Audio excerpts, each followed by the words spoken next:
June 14 యోహాను సువార్త 12వ అధ్యాయము 27 నుండి 32 వచనములు.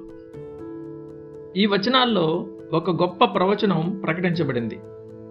నేను భూమి మీద నుండి పైకెత్తబడిన ఎడల అందరినీ నా యొద్దకు ఆకర్షించుకుందును అని యేసు ప్రభు ప్రకటించాడు. ఈ మాటల నిజమైన భావాన్ని గురించి ఆలోచిస్తే నిష్కపటమైన మనస్సులో ఒకే ఒక అభిప్రాయం తప్ప మరేదీ ఉండదు.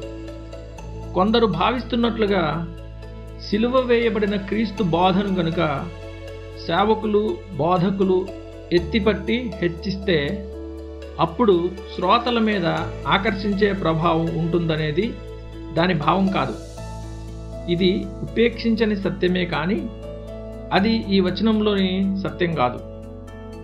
సిలువ మీద క్రీస్తు మరణం సకల మానవాళి మీద ఆకర్షించే ప్రభావాన్ని కలిగి ఉంటుందని దాని అర్థం. మనకు ప్రత్యామ్నాయంగా ఆయన మరణం, మన పాపాలకు ఆయన చేసిన బలి అనేది ఆయన్ని రక్షకునిగా అంగీకరించి నమ్మిన వారందరినీ ప్రతి దేశం నుండి ఆకర్షిస్తుంది. మన కోసం సిలువ వేయబడి తాత్కాలిక సింహాసనానికి ఆరోహణం కాదు కానీ ఆయన లోకంలో రాజ్యాన్ని ఏర్పరిచి తన కోసం మనుష్యులను పోగు చేస్తున్నాడు. ఈ ప్రవచనం 1900 శతాబ్దాల పాటు ఎంత పరిపూర్ణంగా నెరవేర్చబడిందనే దానికి సంఘ చరిత్రే ఒక గొప్ప రుజువు. సిలువ వేయబడిన క్రీస్తును ప్రకటించి సిలువ కథను పూర్తిగా చెప్పినప్పుడల్లా ఇనుము అయస్కాంతానికి ఆకర్షించబడినట్లు ప్రపంచంలోని ప్రతి భాగంలో అనేకులు క్రీస్తు వద్దకు ఆకర్షించబడ్డారు.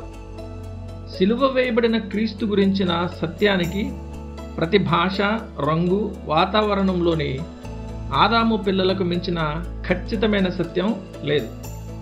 మరియు ప్రవచనం ఇంకా పూర్తిగా నెరవేరలేదు.